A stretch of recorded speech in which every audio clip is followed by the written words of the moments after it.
Otep, hein, cher Kamit, hein, et tous les membres, ceux qui fréquentent l'Académie de la culture noire. Comme vous savez, nous avons fini notre première, disons, notre premier chapitre, les chapitres Amen. Nous avons commencé. Déjà, nous avons envoyé un premier point, l'introduction du chapitre Amen. Alors, aujourd'hui, nous allons essayer de faire une révision, une relecture par rapport au chapitre Amen, le point 8 et 9, et au chapitre Aossa, à l'introduction, tout premiers points. Aujourd'hui, nous serons en ligne. Nous sommes aujourd'hui en ligne avec notre Mpangi Moubien et moi-même, qui est la Ramazulu Kufu Imote Patoumura. Et nous allons commencer notre discussion qui est plutôt une révision, un éclaircissement, un approfondissement sur les thématiques qui ont été affrontées durant, disons, comme j'ai dit, nous parlerons ici du point 08, c'est-à-dire chapitre Amen, point 8. Et l'Impangi Moubiem s'appelle Makassi. Okay? Impangi Makassi. Et je dirais, nous allons affronter le point 0.8, les différentes sphères de la pensée, la division de l'esprit et les rôles évolutifs de la conscience du monde de la tradition kémétique.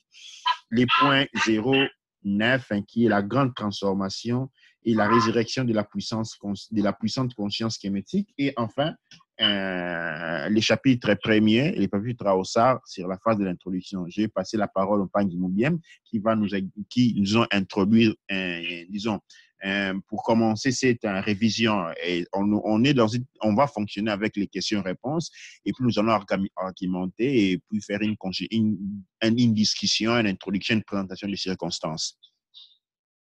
Pangi Makassi, à vous la parole. Alors oui, bonjour. En fait, moi, c'est Pangi Makassi qui m'a bien dit. Alors, en fait, voilà, nous avons une longue série de cours donc, qui partaient de Amen. Et on a eu beaucoup de précisions sur le on a eu beaucoup de précisions sur le Chou et les Fnous. Et dans le premier chapitre, nous avons eu des précisions sur les faux dieux et les demiurges. Il était vraiment un chapitre extraordinaire qui a fait que j'ai compris beaucoup de choses. À travers toute cette explication-là, les yeux s'ouvrent. Ça veut dire qu'on commence à comprendre quelle est notre nature, de quoi on est fait et qu'est-ce qui peut nous parasiter dans la vie. Et aussi, qu'est-ce qui parasite nos propres pensées. Parce que des fois, il y a des moments où nous croyons que nous pensons par nous-mêmes. Des fois, ça nous amène à commettre certains actes et nous pensons que nous avons fait le bon acte en se disant oui, mais c'est bien ce que j'ai fait par rapport à cette situation-là, c'est comme ça que je devais agir. Or qu'en fait, quand on écoute le chapitre premier Aoussa, le premier chapitre avec le démiurge, on se rend bien compte que la plupart de nos actes, ce ne sont pas nous qui les faisons. Donc, oui. Ouais, absolument. Et quand on parle du démiurge, c'est quelque chose de très,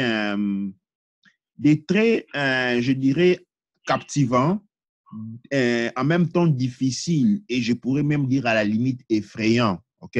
Parce qu'en fait, on se découvre être quelque chose qui difficilement nous avons compris que nous comprenons encore aujourd'hui. Et maintenant, commençons à mettre un peu de la lumière d'ici. Nous avons toujours pensé avoir une pensée rationnelle. Cette pensée qui nous porte à dédaigner les autres, à nous sentir différents des autres, supérieurs des autres, inférieurs des autres, à vouloir lutter pour faire l'excellence. L'excellence au détriment de quelqu'un d'autre toujours. Parce que quand on veut être excellent, c'est parce que quelqu'un d'autre est médiocre. Il n'y aurait pas d'excellent sans un médiocre. Tu vois? Alors, toute cette littérature, toute cette pensée pour laquelle nous sommes, disons, nous sommes représentés. En fait, ce n'est pas nous, c'est les démiurges. Et les démiurges fonctionnent en déception, c'est-à-dire ils déçoivent. Et en apparence, il est toujours beau, il apporte beaucoup de choses, mais à la fin, il détruit. Ici, quel est l'essence de la destruction de la spiritualité kémétique? La destruction signifie division. Parce que la division alimente l'ignorance. Ouais. faire, justement par rapport à ça, par rapport à cette explication que nous avons eue du démiurge, en tout cas dans la vidéo. Pour ceux qui ne l'ont pas encore écouté, je vous conseille de l'écouter. Ça va vous ouvrir les yeux sur beaucoup de situations que vous avez eues dans la vie et aussi sur le comportement à avoir plus tard et de se rendre compte qu'est-ce qui se passe. Ici, par exemple, je suis en Belgique, à Bruxelles. Nous voyons un peu partout dans le monde, que ce soit dans le monde francophone, anglophone, même chez nous en Afrique, vous voyez le phénomène de bandes urbaines. Ouais. Je vais faire une référence, par exemple, au film Matrix. Il y a un moment où on voit Neo se battre avec beaucoup de Mr. Smith. Il se bat avec 50 Mr. Smith à la fois. Il se bat. En fait, le problème, c'est quoi? C'est que dans le phénomène de bandes urbaines, pourquoi je prends les gangs urbains? Parce que c'est beaucoup les jeunes qui sont affectés par ces choses-là. Et donc, par rapport aux bandes urbaines, c'est quoi? En fait, le démiurge tient, en fait, c'est comme une pieuvre qui a plusieurs bras. Alors, on va considérer que la bande urbaine fait partie d'un des bras. Qu'est-ce qui se passe? Dès que vous croisez une autre personne, le démiurge va faire quoi? Quand, par exemple, ces personnes-là passent dans la rue, vous dites, oh, mais ce type-là, il m'a mal regardé. Regarde comme il nous regarde. En plus, ils sont 4 comme nous. Bon, qu'est-ce qu'on fait? On va se battre contre eux comme ça, on va se confronter à eux. Qu'est-ce qui se passe? Le bouton est appuyé. À partir du moment où vous dites, oui, mais ce type-là me regarde mal, on va aller se confronter. On a appuyé sur le bouton et au même moment, les 4 personnes qui veulent aller se battre se sont transformées en Mr. Smith. Absolument. Donc, c'est ça, en fait. Et là, franchement, quand Bang Kinke m'a fait voir cet exemple-là avec Mr. Smith, maintenant, je me rends compte que dans le film Matrix, je me rends vraiment compte du monde dans lequel nous sommes en train de vivre. On est vraiment dans le film Matrix. Donc, ça veut dire qu'il suffit qu'on appuie sur un bouton. Ou tu vois, par exemple, comme m'a donné si bien l'exemple de Balikiké, là, tu vois ta femme parler avec quelqu'un d'autre, avec un autre homme, ou bien la femme voit son mari parler avec une autre femme, qu'est-ce qui se passe? Il y aura une voix qui va commencer à dire, la femme va commencer à réfléchir, une voix qui va commencer à lui dire, hé, regarde ton mari, regarde ta femme parle avec quelqu'un d'autre. Alors, directement, il commence à t'envoyer des idées. Ah, mais regarde, peut-être ils font ça. Demain, ils vont faire ça. Après-demain, ils vont faire ça. Alors, si nous pensons que ça, c'est nos pensées, on va commencer à se mettre en colère. Or que ce n'est pas le cas. Si ça se trouve, ils discutent juste d'une simple discussion, comme nous, par exemple, on a ici avec une femme et on discute. Moi, des fois, j'ai souvent des discussions comme ça avec des femmes et des hommes. Imaginez demain, vous parlez d'une discussion comme ça en rue avec une fille, ou alors une fille parle de ça avec un garçon, son mari arrive, vous cogne. Ouais. À ce moment-là, c'est le démiurge qui a appuyé le bouton chez lui, qui lui a dit, regarde ta femme, regarde ton mari, il parle avec quelqu'un, ils sont en train de faire ça, demain ils vont faire ça. Allez, tu t'emportes et tu vas, tu le cognes. Ouais, ça c'est la modalité d'opération du démiurge. C'est quoi le démiurge, comme nous le montre le texte de Nag Hammadi? Le démiurge, c'est le créateur de ce monde que nous avons devant nos yeux. C'est quoi le monde que nous avons devant nos yeux? C'est un monde de division où nous vivons dans des appartements, ok? Où on construit une maison et on met des longs murs au-dessus et des longs murs autour. Et puis nous allons enchanter des chiens auxquels nous allons provoquer de la névrosie pour qu'ils attaquent les gens, les autres comme nous, quand on dit, oh, c'est ça le monde du démiurge. Et les démiurges, qui est les démiurges? Les démiurges, c'est ce que nous appelons, comme le disent si bien les textes de Nag Hammadi, c'est les Jéhovah de la Bible, c'est les Yahweh. Ils ont été appelés les divers noms à travers les temps. C'est les djinns dont parle l'islam. Dans le livre copte ou des chrétiens de l'époque, on les appelle, l'église gnostique, on les appelle les archontes. Et le Seigneur archonte dans les textes Hammadi, on dit c'est celui qui devient arrogant en voyant le monde et dit que je suis le seul Dieu, il n'y a pas d'autre Dieu à côté de moi. OK? Et ces mêmes déclarations est faite dans Ésaïe 45:5. Le Dieu qui se dit que je suis le seul Dieu. Or, quand vous voyez dans le livre des archons, vous allez vous rendre compte qu'il y a quelqu'un qui est à côté qui lui dit, écoute, c'est pas vrai, c'est pas toi qui es le Dieu de Dieu.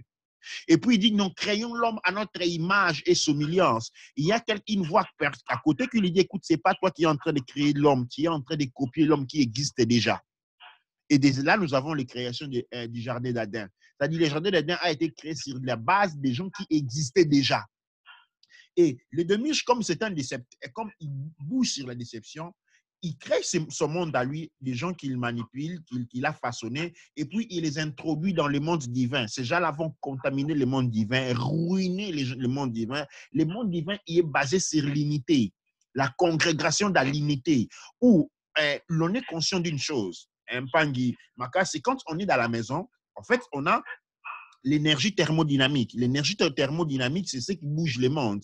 Pourquoi thermodynamique? Parce que la première ligne, on a le monde fonctionne sur base du mouvement. Ok? Les mouvements, c'est ce que nous appelons la tradition kémétique les Shu. Shu, c'est la divinité Shu, parce qu'il est responsable de la chaleur, du feu. Ok? Et il y a la chaleur, il y a le feu. Ok? Et l'air. Ok? Et il agit, le dieu Shu agit sur un autre facteur qu'on appelle Tefnut. Tefnut, par contre, c'est un facteur qui représente l'étape primordiale ou primaire de la matière, qui est froide ou monstre, c'est-à-dire monstre en français, ce serait pour dire humide. OK? On dit, c'est la caractéristique de l'eau. Donc, on a des éléments. OK? D'un côté, on a un Shu qui représente, disons, le feu. De l'autre côté, on a Tefnut qui représente l'eau. On a la combinaison qui a eau et feu. Et là, on a la thermodynamicité. Un facteur qui tourne, qui fait que les autres tournent autour de lui. Alors, la thermodynamicité crée ces facteurs qu'on appelle Shu et Tefnut. Alors, la relation entre Shu et Tefnut permettent, parce qu'il y a un mouvement, permettent l'énergie de pouvoir tourner selon les cycles. OK? On a Shu, la journée, feu, et Tefnut, la nuit. OK? On a l'hiver, et puis on a l'été. OK? Et cela vont porter, ils vont créer 4 états, en référence les 4 opérations mathématiques, les 4 saisons, les 4 points cardinaux, ainsi de suite. Les 4 faces de la Lune, ainsi de suite. Alors, ça, cette relation que je viens de donner là, c'est ce que Einstein a appelé la science de la relativité. Pourquoi? Parce que la matière ou les événements qui existent sur le point de vue physique ne sont que des points de stabilité énergétique Shu-Tefnut dans les grands cycles du mouvement cyclique de l'énergie. Alors, ce qui fait que l'énergie tourne, en tournant, il y a des points où l'énergie se stabilise. Quand l'énergie se stabilise, ces points-là, c'est ce que nous appelons comme manifestation. Le monde réel, le monde des événements, le monde des choses. Ah, alors, cette relation-là. Alors, qu'est-ce que fait le démiurge? Le démiurge s'insinue dans... il recrée une certaine dynamicité de Shu et Tefnut qui la crée une réalité. Exactement comme dans la Matrix. Les gens qui vivaient dans la Matrix n'étaient pas conscients de vivre dans la Matrix. Ils sont des prisonniers de la Matrix. Ils sont déjà contaminés dès la base.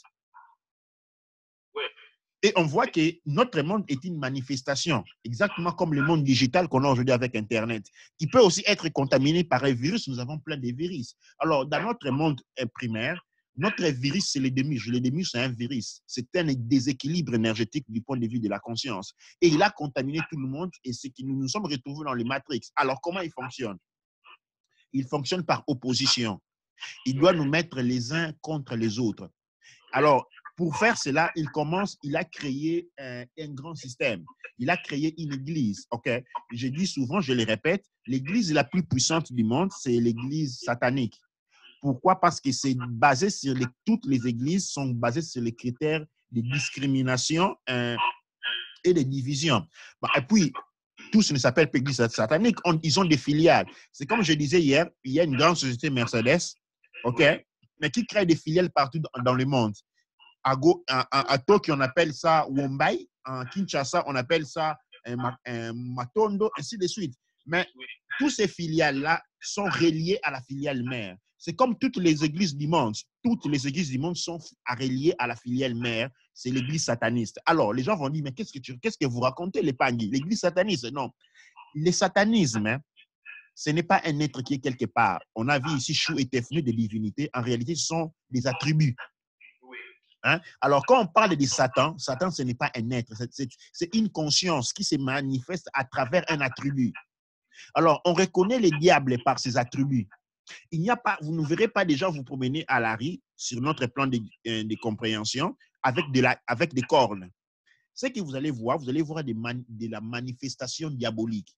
La manifestation diabolique, c'est quoi? C'est toutefois où vous avez de la division, où vous sentez que vous devez dominer les autres, vous devez être meilleur que les autres. Ça, c'est un degré c'est un degré de possession du démiurge. Alors, les démiurges fonctionnent sur une base pour laquelle ils nous mettent les uns contre les autres. De les uns depuis les autres les autres. C'est ainsi que le Christ dans la Bible dit clairement, et voilà, je ne vous apporte pas la paix, mais je vous apporte l'épée. Je mettrai les pères contre les fils, les fils contre les pères, la mère contre la fille contre la mère. Et vous voyez, là, on a en train, c'est une déclaration, ok, du point de vue du point de vue de déontologie spirituelle kémétique, ça c'est une déclaration du démiurge, où on parle de la division. On ne parle pas de la paix. OK? Et c'est le monde dans lequel nous fonctionnons et ce monde affecte tout le monde. Le diable est à chacun d'entre nous. Le démiurge est à chacun d'entre nous parce que sinon on ne serait pas ici. OK? Comme je disais l'autre fois, hier, c'est comme une île de lépreux. Alors, tous les gens qui sont présents sur l'île des lépreux sont des lépreux. Mais chacun est atteint à des degrés différents. Il y a des gens qui sont très malades, il y a d'autres qui sont peu malades, mais tous sont malades. Alors, on n'est pas là pour faire la discrimination entre qui est plus malade et moins malade. On est ici plutôt pour guérir. Et pour le faire, nous devons réaliser que nous sommes tous atteints. Oui, ça c'est vrai. Ça c'est vrai, parce qu'il y a beaucoup de gens qui pensent qu'ils ne sont pas atteints parce qu'ils vont à l'église ou à la mosquée le vendredi, l'autre dimanche. Ils se disent, ah, je suis guéri, je suis bien, moi je prie.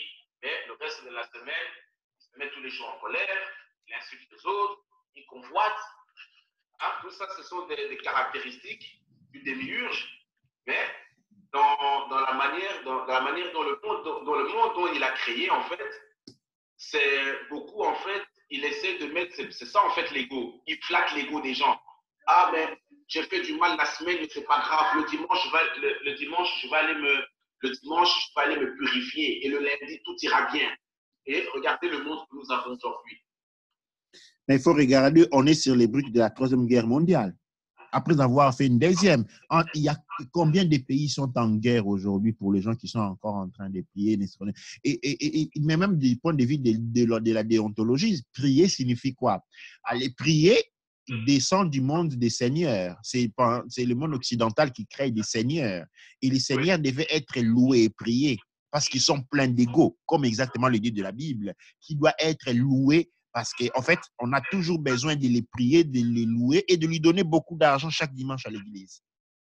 Sans pourtant rien. Alors, c'est ce qui est étrange parce que quand un président de la République ne donne pas bien des résultats, on se lève contre lui, on veut qu'il parte. OK? Alors, quand vous avez un médecin qui traite votre enfant et que l'enfant ne guérit pas, et vous changez de médecin, vous allez en chercher un autre parce que celui-là, ou c'est un farceur, ou c'est un charlatan, où il n'est pas assez intelligent. Mais les gens sont impliqués dans une démarche religieuse qui ne porte pas des résultats. Mais étrangement, ils n'arrivent pas à s'en débarrasser. Pourquoi? Parce que ceux qui ne comprennent pas, c'est que toute leur vie est sous contrôle du démiurge. Et ils ne vivent que par, c'est-à-dire dans cette réalité démiurgique, dans cette réalité détournée, ce qu'on appelle les mondes. Quand on prend les mondes et le lit à l'envers, on lit démons. Dans ces mondes démons, en fait, tout est sous son contrôle. Aussi longtemps que l'être est contrôlé par ses instincts bas, qui sont nos émotions, ok, nos émotions et nos sensations.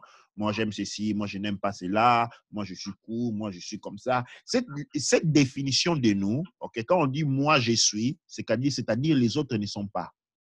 Oui. Quand je dis que moi, je suis cool, c'est que je suis en train de sous-attendre c'est que les autres ne le sont pas ou quelqu'un ne l'est pas. Alors, je suis en train de définir ou de créer. Vous savez, Pangui, les paroles, ok, ce sont des pensées. Les pensées sont des vibrations. OK? Et la vibration affecte notre environnement. Et comme nous sommes connectés au tout, nos vibrations affectent aussi le tout. Alors, les paroles ne sont que des vibrations verbalisées. Alors, quand moi, je dis, moi, je suis différent, en fait, c'est-à-dire je vibre différemment des autres.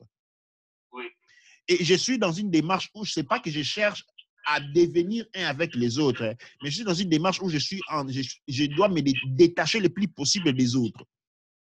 Alors, qu'est-ce que c'est là? Qu'est-ce que cela est? Cela est une pure manifestation du démiurge.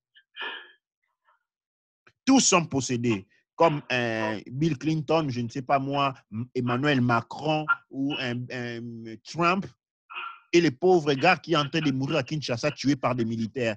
Tous ces gens-là sont tous contrôlés par les démiurges. Et le fait que les uns tuent les autres, ça ne signifie pas qu'ils sont dans des camps opposés. C'est le jeu des démiurges. En fait, il agit. En fait, si je comprends bien, le démiurge, en fait, agit selon le degré, selon le niveau d'une personne. Ça veut dire que, par un exemple, comme tu as donné l'exemple, si le démiurge agit d'une certaine manière avec Trump, il n'agira pas de la même manière avec le pauvre gars qui meurt à Kinshasa, en fait. Oui, absolument. Donc, il va faire chacun à son ego. Mais il y a une question aussi que je posais. Est-ce que le démiurge aussi peut faire le jeu de, comment on appelle ça, de tester donc de posséder chaque personne par rapport à son expérience de vie. Je donne un exemple. Imaginons qu'on se retrouve avec un homme qui aime les femmes et on retrouve un homme qui aime les armes. Qu'est-ce qui se passe? Est-ce que le démiurge, quand il veut tester, quand il veut tester par exemple le phénomène des femmes, il va chez celui qui aime les femmes, et quand il veut tester le phénomène de la mort, il va chez celui qui aime les armes? Alors, chacun de nous, comme je dis, je vais répéter cela, on a des facteurs, OK, qu'on appelle dans la tradition kémétique chou et tefnout. OK, non? Alors, chou, c'est le chaud, la chaleur et tout ce qui est feu. Tefnout, par contre, c'est l'humidité et l'eau. Alors, ces deux éléments sont dans un mouvement cyclique. Ces mouvements cycliques entre ces deux éléments créent un flux d'énergie. OK. Alors, durant ces mouvements circulaires, OK, cycliques énergétiques, il y a des points de stabilité qui se créent. Ces points de stabilité est la manifestation, le monde que nous connaissons. Il y a des millions de mondes selon différentes configurations. Alors, chacun d'entre nous est une configuration complètement différente et unique des choux et des tefnoutes. D'accord. OK, non? Et nous savons que, par exemple, pour être, par exemple, clair, alors, chou, par exemple, qui représente le feu, OK? Le feu est la base des activités, de toute activité dans le monde. Pour de l'activité, on a besoin de l'énergie. Et le feu est la base de toute activité. Pour transformer les fers, pour faire la nourriture, on a besoin du feu partout. L'eau, OK, qui est tefnout, est le solvant universel de toutes les opérations chimiques. OK, on a ces deux combinaisons-là. Alors, chacun de nous est une configuration bien définie, OK, de ces deux éléments. Alors, le démiurge utilise exactement cette configuration. Il pervert tout seulement l'énergie. OK? Il tourne les sens de cette énergie. Alors, si quelqu'un, par exemple, était orienté dans une forme est une configuration Shu-Tefnut, par exemple, qui a lien au développement martial, par exemple, tout ce qui a comme la capacité de créer des instruments, cette personne-là va se mettre à créer des instruments de guerre. Ah, je vois maintenant. OK, je comprends mieux. OK. Si une personne était une configuration, par exemple, pour être quelqu'un qu'on peut appeler un homme sage, c'est-à-dire un homme médecin, okay, qui sait mettre ensemble des substances de la nature pour créer des substances capables de guérir, eh bien, ces maîtres-là vont devenir un pharmacien et créer des drogues qui tuent les gens et créer des poisons. Donc, c'est là où on dit que les choses, donc c'est ça qu'on dit, voilà, je comprends maintenant, on dit que les choses sont douces. Ça veut dire qu'on a la capacité, c'est là qu'on a en fait, on a la capacité de faire ce que nous faisons, ou alors on change et en fait c'est une balance, c'est vraiment comme une pièce pile ou face en fait. Ah oui, exactement. C'est la même pièce. C'est-à-dire, on pervertit tout simplement les... parce que les démiurges est une conscience déséquilibrée. Il fonctionne exactement comme Mr. Smith. Alors, il te touche, ok, il te possède. Quand il te possède, tu deviens lui. Oui, je vois l'image du film. Oui, Ouais, mais tu deviens lui selon tes propres caractéristiques. D'accord. C'est pour ça qu'on n'a pas le même. C'est pour ça que dans le monde, on ne trouvera pas le même genre d'intensité de mal, en fait. Non. C'est selon ses propres caractéristiques que l'on devient. L'on devient Smith. On les voit, ils sont tous égaux, ils se ressemblent tous, mais ils ne sont pas la même chose. Ils ont tous des caractéristiques différentes. Ouais. En fait. Ok. Ah, mais ça va, maintenant je comprends. Franchement, là, j'ai vraiment bien compris. En tout cas, c'est vraiment une explication concrète qu'il faudrait apporter en fait à tous les gens qui sont coincés dans les dogmes. Parce qu'il y a beaucoup de gens coincés dans les dogmes aujourd'hui, ils n'ont qu'une seule parole, c'est ah, ça c'est le démon. Ah, ça c'est l'ange. Ah non, ça c'est Jésus qui agit. Non, ça c'est. En tout cas, ça c'est une explication claire. En tout cas, ce n'est pas un truc où on faut, oh non, j'ai pas compris. Non, c'est vraiment une explication claire. Et franchement, si maintenant, et ce serait bien de faire ça, de faire encore une vidéo justement qui explique par rapport au film Matrix, parce que franchement, je l'ai vu que 2 fois, mais là maintenant, avec toutes les explications que tu donnes, j'ai vraiment l'impression, je revois le film dans ma tête et je comprends comment tout à fait maintenant ce que c'est. Les archons, le démiurge et tout ça, mais le hic maintenant, ce sera de enlever dans la tête des gens, parce que beaucoup de gens pensent que le mal, c'est dans un endroit caché là, souterrain de la terre, dans une grotte. Hein, le mal est là-bas. Et que le bien se trouve dans un endroit clair là, où il y a le soleil. Mais par rapport à Chou et Tefut, est-ce que c'est pour ça que la nuit, quand on dit que donc, la journée c'est le feu, la nuit c'est l'eau et l'humidité, c'est pour ça que le matin, quand on se lève, on voit même quand il fait chaud, hein, ouais. Quand on se lève le matin, on voit sur les voitures des sortes de buées comme ça. Oui, absolument, parce que, alors, qu'est-ce qui se passe? Il y a 4 phases, OK, qui se créent, OK? Oui. Selon des zones de rencontre. Comme je dis, les Chou et Tefnut vont se croiser pour se manifester au niveau de notre monde comme 4 facteurs. Oui. Les 4 facteurs sont les 4 éléments, les 4 points cardinaux, les 4 opérations mathématiques, les 4 phases de la ligne, ainsi de suite. Oui. Alors, quand nous nous levons les matins, OK, alors, contrairement à ce que nous avons été appris à comprendre, les matins ne commencent pas à minuit. OK, les matins commencent à 6 heures. Première heure de la matin, c'est 6 heures. OK, on est dans la phase où il y a les phases, la chaleur commence à augmenter. Oui. La chaleur va augmenter. OK, on est dans la phase chou. Chou s'élève, le soleil s'élève, Héros s'élève. Il va commencer à augmenter jusqu'à obtenir au niveau maximum à 12 heures. À midi, oui. À midi, maintenant, il commence à s'abaisser. C'est-à-dire qu'il commence à devenir un peu sec. OK? Il va faire cela jusqu'à 15 heures. Là, ça, c'est la fin de la deuxième cycle. Alors, au deuxième cycle, nous avons commencé ce qu'on appelle la phase de chou. Alors, à 15 heures, maintenant, il commence à devenir humide, à s'humidifier. Il va s'humidifier jusqu'à 18 heures. À 18 heures, maintenant, il commence à devenir froid. Il va devenir froid jusqu'encore à 6 heures, à minuit. OK? Il y a un cycle qui se crée de cette manière. Et ce cycle-là, c'est la manifestation de Chou et Tefnut. C'est-à-dire, quand on veut comprendre les créateurs, quand on veut voir Untara, il est devant nous. Il est dans notre cycle de respiration. Il est dans notre cycle de tous les jours. Et notre corps fonctionne exactement de cette manière. Par exemple, les matins, il y a la chaleur qui augmente. C'est le moment idéal pour faire les activités sportives. Parce qu'il y a la chaleur qui augmente. On est dans une phase d'expulsion. On est en train de sortir, c'est qu'il n'y a pas de banc. C'est à ce moment-là qu'il faut transpirer.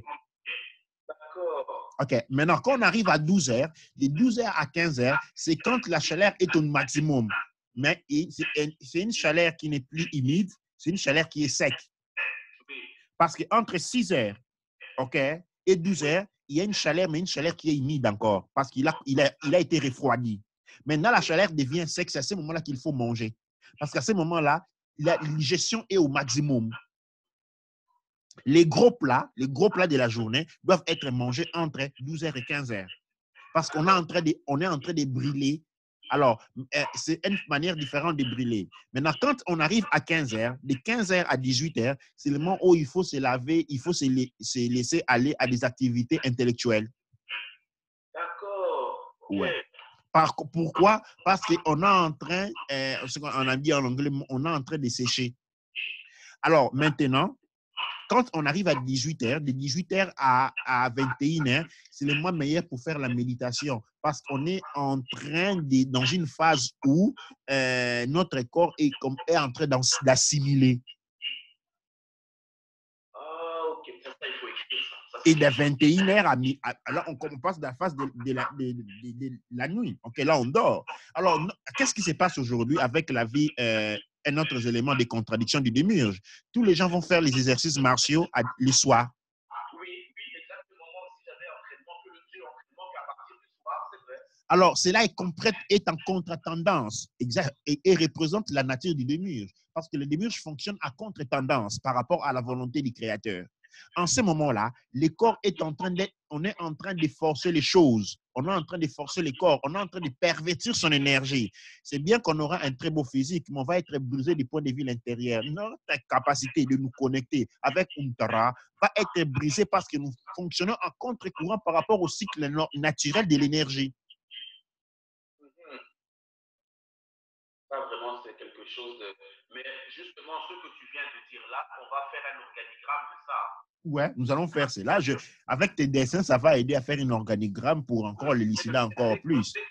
Dès qu'on va terminer ici, moi, quand je sors, je reviens, je vais créer un cercle, le couper. D'ailleurs, il faut que tu me répètes ça parce que je dois le réécrire sur un papier parce que je vais créer un cercle divisé et entre les divisions, je vais mettre justement ce que tu viens de dire. Parce que c'est très important, c'est important de savoir ça. Parce que ici, là, quand on grandit en Europe, comme nous grandissons en Europe, je vais dire en Europe parce que je vis en Europe. Je ne peux pas dire qu'en Afrique, peut-être que tu as des endroits en Afrique où ils fonctionnent comme tu le dis.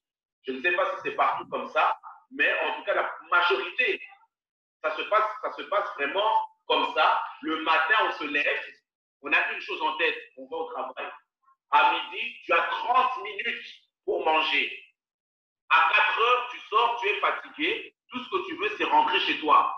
Quand tu rentres chez toi, là, au lieu d'avoir des moments où tu dois assimiler des choses intellectuelles, non, on rentre à la maison, on fait à manger, on regarde de la télé, ou d'autres, ils vont faire leur petit sport, et après, le soir, ils mangent à 18 heures ou 19 heures. Parce que maintenant, ici en Europe, les gens mangent le soir aussi, ils soupent. C'est ça qu'ils appellent le souper. À 19 heures, on soupe. 21 heures, grand maximum 22 heures au dodo. C'est ça, justement, qu'on appelle une vie archontique. C'est ça l'identité du démiurge. Et c'est ça une vie satanique. Si vous voulez parler de vie satanique, hein, c'est ça exactement. Une vie satanique, ça signifie, c'est pas par rapport à une volonté, c'est par rapport au circuit du fonctionnement de la conscience. C'est une vie qui corrompt la conscience, qui fait que la conscience ne puisse pas s'élever au-delà d'un certain niveau. Pourquoi? Parce qu'on n'accompagne pas l'énergie. Et tout cela fait partie de ce que nous appelons un mécanisme d'existence et d'expansion satanique. Donc, la matrice. La matrice, c'est le satanisme, c'est les sectes, c'est la perversion, c'est l'usurpateur. Et c'est un mécanisme que nous apprenons depuis l'école maternelle, où nous voulons nous distinguer des autres. Moi, je suis le premier, moi, je suis riche, moi, je suis pauvre, moi, j'habite dans un quartier, moi, je suis né en Europe, non, toi, tu es né en Afrique, moi, je suis nana. Tous ces mécanismes que nous nous sommes appropriés. OK? C'est une identité archontique. Ce n'est pas nous. Mais c'est le diable qui est entré en nous. Mais comme le diable, c'est un déceveur, OK? Qu'est-ce qu'il a fait? Il a pris notre semblance et nous a convaincus d'être lui. Oui. Oui. Oui, exactement. Donc, si je comprends bien, en fait, la plupart, à 98%, en fait, nous pensons agir de nous-mêmes, mais nous ne sommes pas nous-mêmes. Non, absolument pas. La seule manière de pouvoir agir nous-mêmes, c'est quand nous agissons ensemble. Quand dans son cœur, on se bat chaque jour pour enlever tout sentiment de division, toute émotion de division, parce que quand on s'identifie à sa personne, on exclut les autres. On doit s'identifier au créateur parce que le créateur est le tout. Oui. Alors, quand on s'identifie à Untara, comme dit chez nous, on dit dans la tradition kémétique, on s'identifie à Oussar, notre pratique spirituelle, et c'est lui dans lequel on veut s'identifier à Oussar. Pourquoi? Oussar est le tout. Oussar est la connaissance. Mais la connaissance de tout, c'est la connaissance qui est en toute chose. Oussar est le pouvoir, la puissance, mais pas la puissance de régner sur les autres ou d'avoir les choses que les autres n'ont pas. C'est le pouvoir de pouvoir transformer les mondes en tout ce que l'on veut, en un monde de paix où tout le monde nous vivons. Pourquoi tout le monde? Nous sommes ici, comme je dis, comme dans un île de lépreux. Et nous sommes ici pour guérir. Mais du point de vue de la conscience, qu'est-ce qui existe? Parce qu'il y a les facteurs, Tefnout, la matière où on veut guérir. Mais du point de vue des choux, qu'est-ce que Chou dit? Chou dit que nous sommes, comme je dis, dans la maison, hein, dans une maison, il y a un frigo, il y a une machine à coudre, il y a un computer, il y a un climatiseur, il y a une ampoule. Mais tous fonctionnent avec l'électricité, la même énergie, mais ils se manifestent de manière différente. Et nous devons réaliser que nous sommes, nous, en tant que conscience, la même conscience qui se manifeste dans des triangulations, des choix fluides différents, mais c'est la même conscience.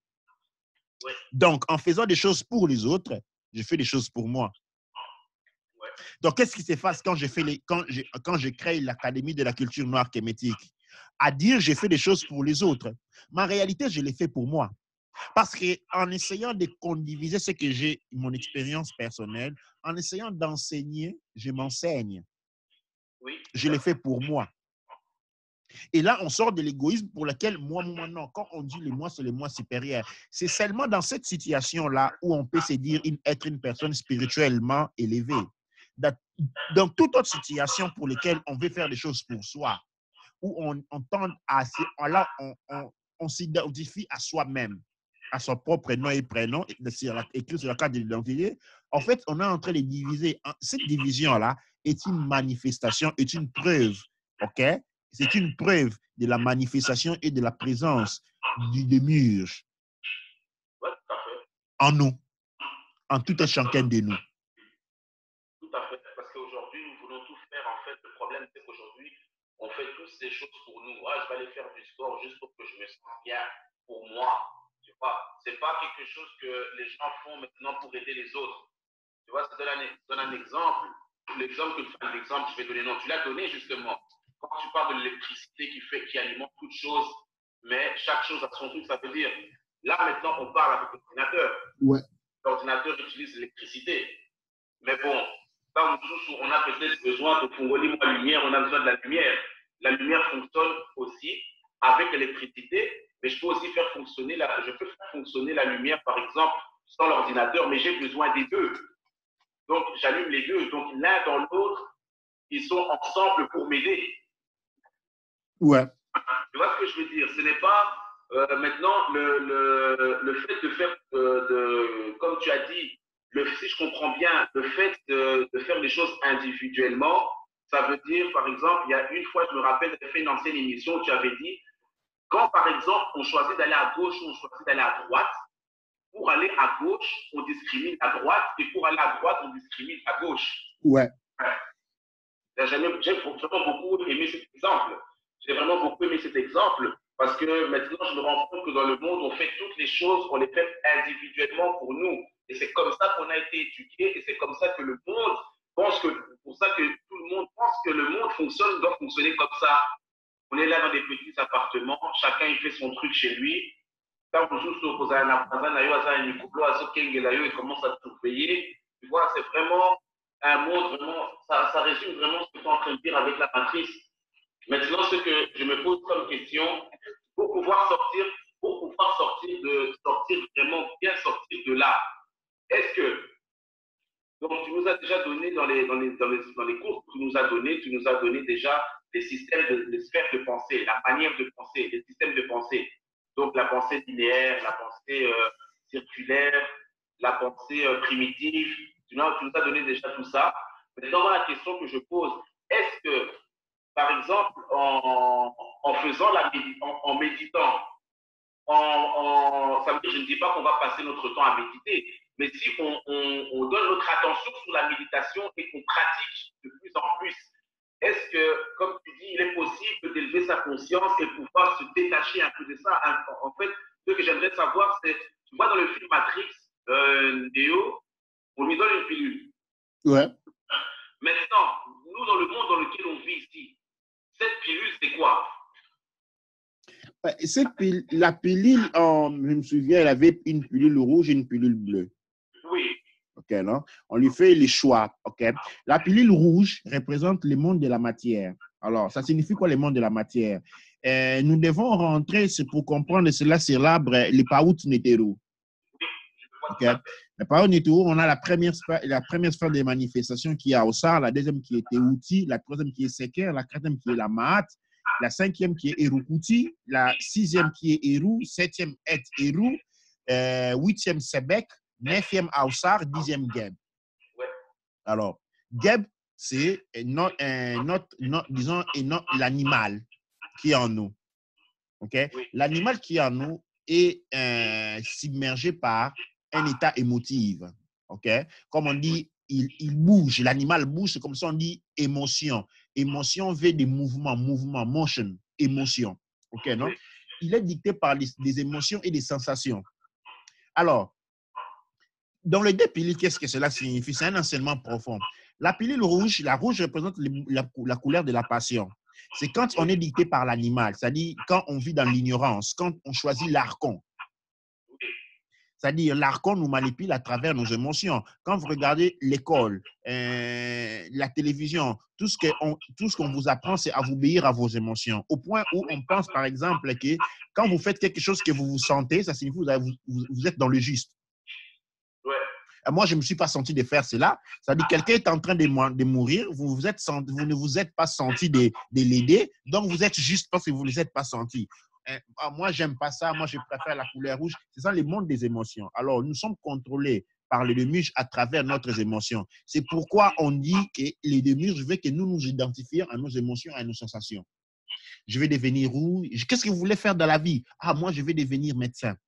Alors, pendant toute votre vie, vous devenez médecin par rapport à une émotivité, à un état d'émotion qui vous a été infligé.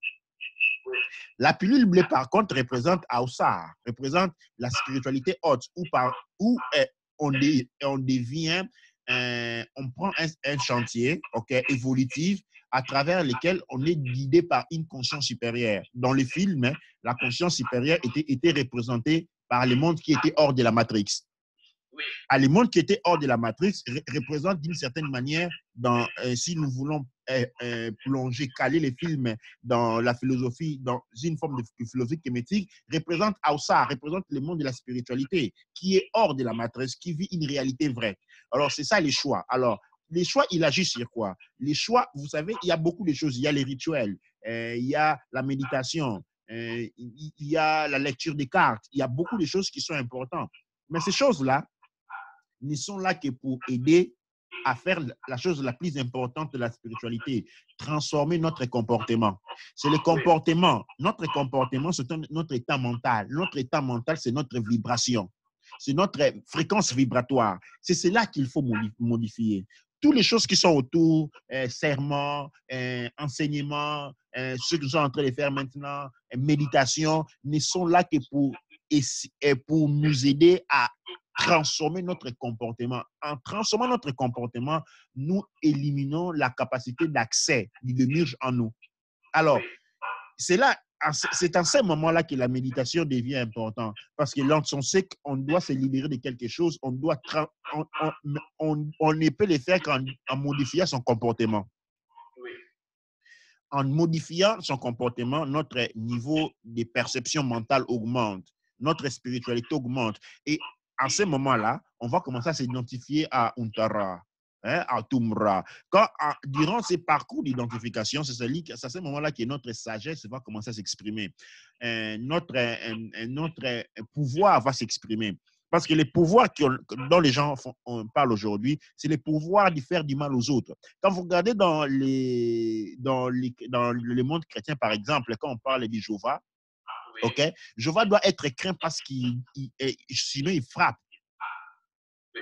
OK? C'est-à-dire, on craint Jéhovah parce qu'on doit l'obéir, parce que sinon il va vous flageller.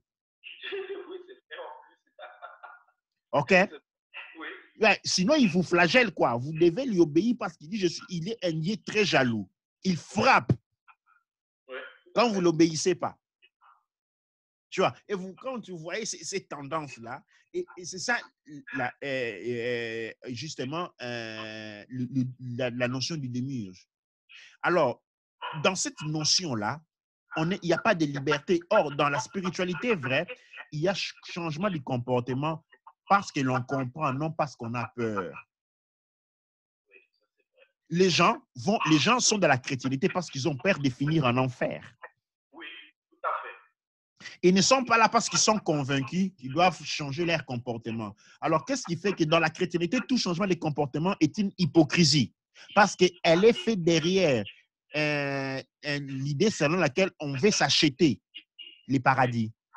Oui, Elle n'est pas faite par une compréhension juste qu'on est tous un, on est tous la même conscience et qu'en faisant des choses pour les autres, on fait les choses non pour soi, mais pour tout le monde. Oui,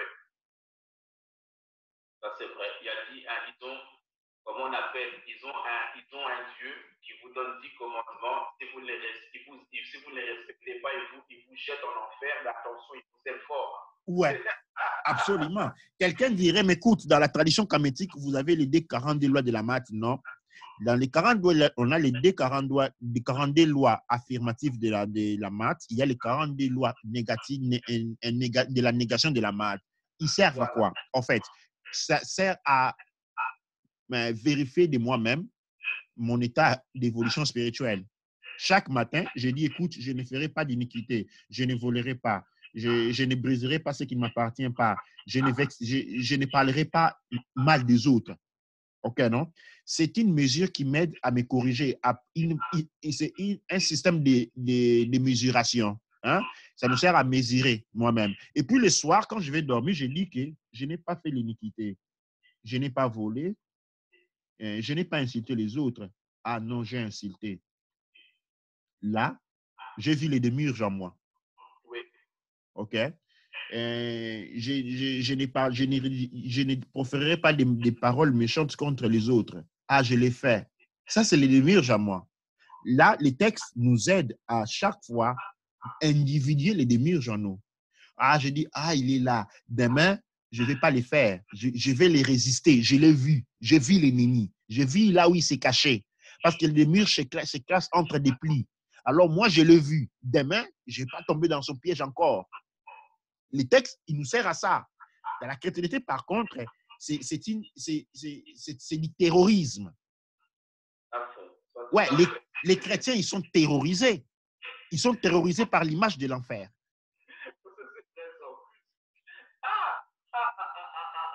Comment est-ce que tu sais, moi des fois ça m'étonne. Des fois je disais ça aux gens. Mais comment toi, un papa de 50 ans, de 80 ans, on doit encore te dire que l'enfer existe pour ne pas faire le mal? Hein? Franchement.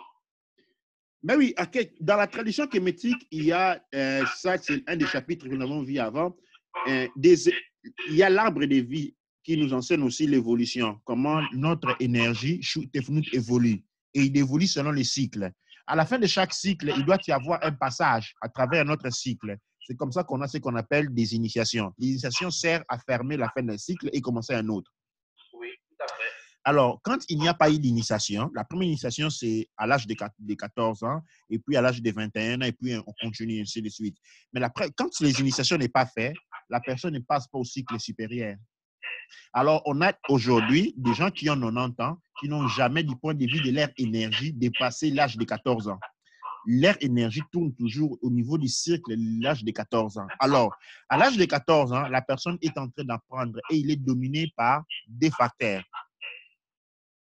La survie et une forme de reproduction parce que son énergie de la conscience ou l'énergie de vie fonctionne Absolument 100% au niveau du cerveau reptilien. Oui. Alors, le cerveau reptilien, c'est un cerveau primaire. Dans ce cerveau-là, il n'y a que la survie et la reproduction. C'est dans ce moment-là que vous voyez ce qu'on appelle dans la tradition kamétique des Saoumen, qui composent 95% de la population mondiale. Les gens qui sont intéressés à faire de l'argent comme un chien, il veut mordre sur tout os. Il veut seulement, tout doit être pour lui. Tout doit être pour lui, tout doit être pour lui, tout, il veut avoir tout. Il ne sait pas pourquoi il construit, il ne sait pas pourquoi il a 50 millions de pounds en banque. Il ne sait pas pourquoi il a 5 maisons. Il les fait par instinct. Et puis, une fois qu'il a accumulé les richesses, qu'est-ce qu'il fait? Il y a la reproduction. Les hommes courent derrière les femmes et les femmes courent derrière les hommes. La sexualité. Ce sont les deux expressions de personnes dont l'énergie n'a pas évolué au-delà du premier cycle. Oui, tout à fait. Et quand vous regardez devant vous, vous voyez que tout le monde un peu sont dans cette situation parce que le système initiatique a été mis de côté.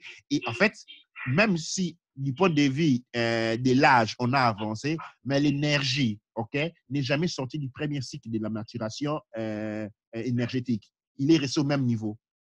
Oui, tout à fait. Et là, vous trouvez des gens des grands avares, vous trouvez des gens, des pédophiles, vous trouvez des pervers, vous trouvez des gourmands, vous trouvez des assassins. Ils sont tous là, ils ont des manifestations de cet état, de la perversion de ces états-là. Ouais, c'est pour ça que j'ai toujours dit, quand je discute autour de moi, qu'en fait, même si les gens ont fait l'université, ils ont beau faire ce qu'ils veulent, on a peut-être évolué, grandi encore physique, mais intérieurement, on est resté des petits enfants. Non, l'université, on va lire des tests que quelqu'un a écrits. Oui. Ce n'est pas l'expérience. On n'est pas là pour apprendre des autres malades. On est tous malades ici. On est là pour apprendre des créateurs. Oui. OK? Et il y a des grands maîtres qui ont été là, qui sont, par exemple, comme des médecins. Mais aller lire Shakespeare et autres, ça peut être une monde détente. Mais Shakespeare exprimait aussi son état de maladie. Oui, tout à fait. Comme moi, j'exprime les miens. Ouais. OK? Et je suis là dans un processus de guérison. L'excellence qu'une personne démontre, ça signifie son état de guérison. Mais ce n'est pas quelque chose qu'on peut apprendre pour soi. Chacun doit se guérir. Ouais, aujourd'hui, maintenant, les gens, ils laissent la guérison à d'autres. Parce que beaucoup pensent que c'est comme, tu vois, ici, on a beaucoup de, comment on appelle ça, de publicité sur le bien-être. Ah, mais faites ça. Aujourd'hui, ici en Occident, vous voyez, il y a de tout. Oh, moi, je vais faire, si vous voulez être bien dans votre peau, faites ça, faites comme ça, vous serez bien. Donc, les gens, en fait, préfèrent aller regarder à l'extérieur pour être bien plutôt que regarder intérieurement. Je vais vous donner un exemple. Vous pouvez avoir quelqu'un, par exemple, dont la femme le quitte. Il préfère aller chercher des raisons extérieures plutôt que se dire, ah, là, j'ai mal fait. C'est vrai, je reconnais, là, j'ai mal fait. Là, j'ai mal fait. Non, il préfère dire, oui, mais ça, c'est à cause d'elle, oui, mais c'est à cause de eux, oui, mais c'est eux, mais c'est à cause de ça. Tu vois, c'est dans le monde dans lequel on est aujourd'hui. Les gens préfèrent aller accuser ou aller pointer les gens qui sont à l'extérieur plutôt que regarder la faute qui est à l'intérieur d'eux. C'est ce qu'on appelle l'acquisition des faits, non? Les gens cherchent le bien-être. Parce qu'en réalité, ce sont des mal-être. Hein? Quand moi, je fais pour mon bien-être. C'est parce qu'on est dans le mal-être. Il y a quelque chose qui est très important ici dans le langage. On a dit que quand on parle, la parler, ce sont nos pensées. Hein? La pensée est une vibration. OK, non? Alors, quand on dit que par exemple, je dis, ah, tu sais que j'ai besoin de 5 000 euros. En réalité, c'est que je suis en train de dire, OK, je n'ai pas 5 000 euros, je suis pauvre. Je suis en train de manifester un état de pauvreté. Mais je dis, écoute, c'est un besoin. Non, ce n'est pas un besoin, c'est un manque.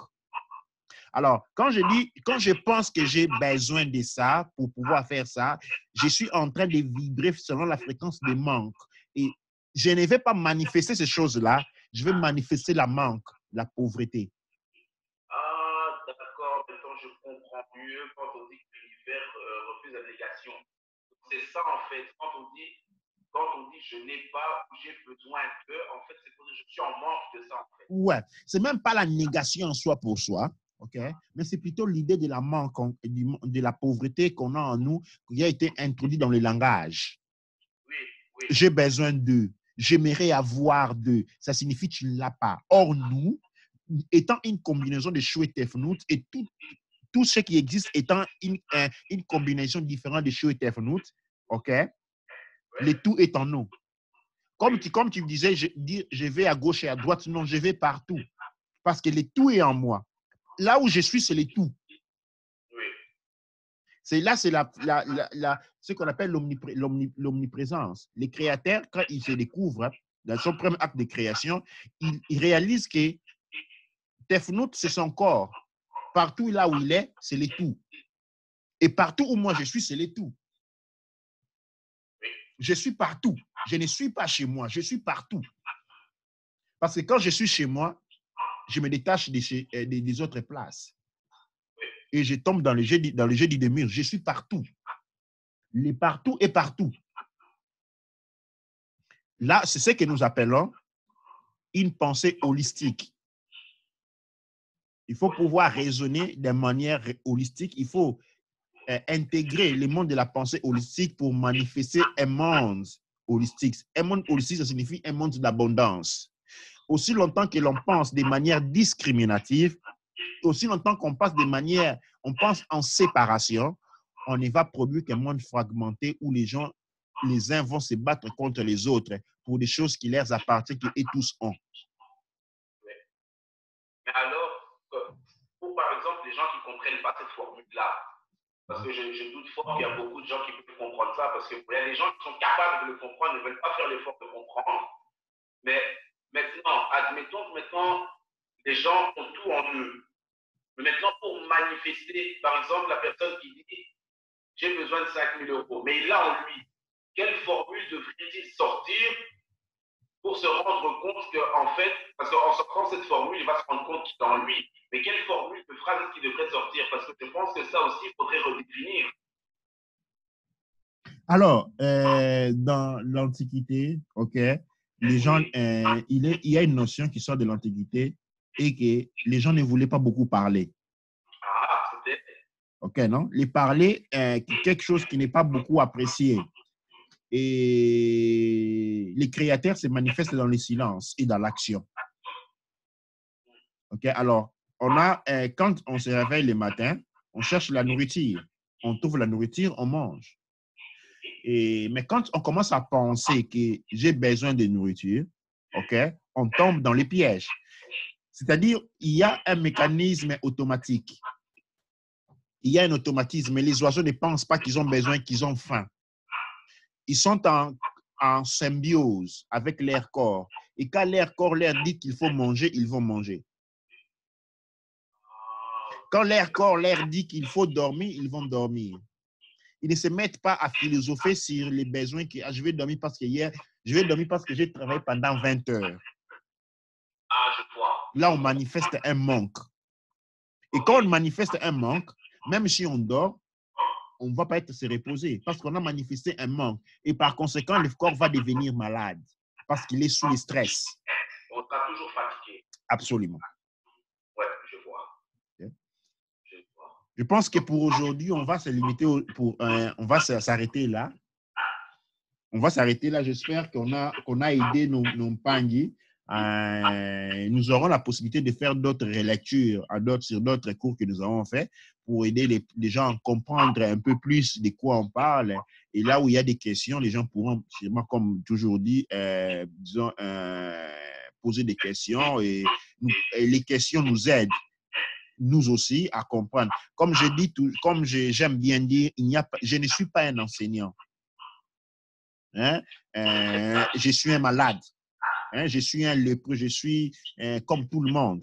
Mais la synergie dans laquelle, quand je parle, c'est Aussar en moi qui parle. Et quand Aussar en moi parle, je suis le premier à être enseigné. OK? Et donc, c'est seulement c'est Untara qui est le professeur. Il n'y a pas d'autre professeur. Et Untara s'exprime à travers nous, quand nous sommes des Mahaketi, c'est-à-dire quand on est juste des cœurs. Et ça signifie qu'on vit en respectant la Mahat et on est utilisé par les créateurs pour justement aider le monde à se transformer, aider les mondes, aider l'épargne à se transformer. Oui, tout à fait. Ah oui, franchement, là, ça a été vraiment une très, très, très, très bonne révision. Mais encore une fois, je le répète, il va falloir que tu me redonnes le cycle de la journée pour pouvoir en faire un schéma. Comme ça, on peut présenter ça en bang. Et même s'il faudrait que chacun ait ça chez soi pour se rendre compte un peu. Et en regardant ce cycle-là, on se rend compte qu'on est carrément au contraire, on est vraiment au contraire du vrai cycle naturel des choses, en fait. Oui, absolument. Aujourd'hui, après des après-midi, je vais te l'envoyer. Comme ça, on va travailler dessus. Oui, oui, oui, il faut. C'est vraiment impératif. Il faut vraiment, vraiment qu'on travaille dessus. Parce que moi, en tout cas, personnellement, à chaque fois que j'écoute ce genre ce genre de paroles, ce genre d'enseignement, ça me porte directement une réflexion sur moi-même. Donc, c'est direct. Ce n'est pas que j'attends. Non, non. C'est direct. Donc, là, on va raccrocher. Je vais commencer directement à réfléchir là-dessus. C'est vraiment, en tout cas, un grand merci, Pangui. C'est vraiment. Et en même temps, on attend la suite avec impatience parce qu'on sait que le meilleur encore est arrivé, est à venir. Ah, les meilleurs, avec les créateurs, les meilleurs est toujours à venir, quoi. Ouais. OK. Nous remercions à tout le monde qui sont en train de nous suivre, à tous qui sont toujours présents sur la plateforme de l'Académie de la culture noire. C'était votre Mpangui Makassi Kikela Amazulu pour cette révision du chapitre premier à sa introduction et du dernier point 08, respectivement, les différentes sphères de la pensée, la division de l'esprit et les rôles évolutifs de la conscience du monde de la tradition kémétique. Et les points 09, respectivement, la grande transformation et la résurrection de la puissante conscience kémétique. Nous vous remercions et vous donnons rendez-vous à notre prochaine relecture. Merci.